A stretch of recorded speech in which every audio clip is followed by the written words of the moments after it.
Bună ziua! Astăzi suntem la o centrală Liebznele de 40 de kW. Centrala tocmai ce a fost pornită are aproximativ 20-25 de minute de când s-a aprins focul în ea.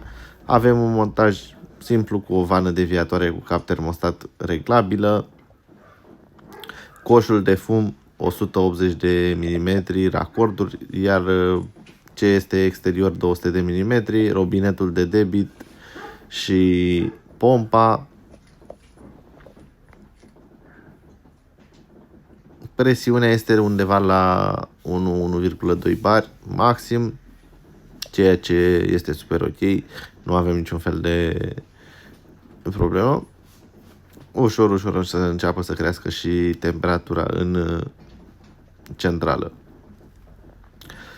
Centrala încălzește undeva la 200 de metri pătrați, sunt vreo 12-13 calorifere, locuința este izolată.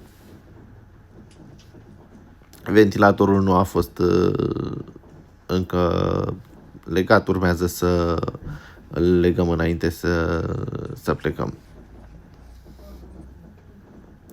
Vasul de expansiune are 50 de litri, ceea ce este suficient pentru această centrală și sistemul care îl are de încălzit. Boiler de 150 de litri pentru apă caldă menajeră. Și avem și controller cu termostat de ambient. Acum o să lăsăm centrala să își facă treaba, să funcționeze. Totul este ok. Nu mai avem nimic de reglat. Vă mulțumim pentru vizionare.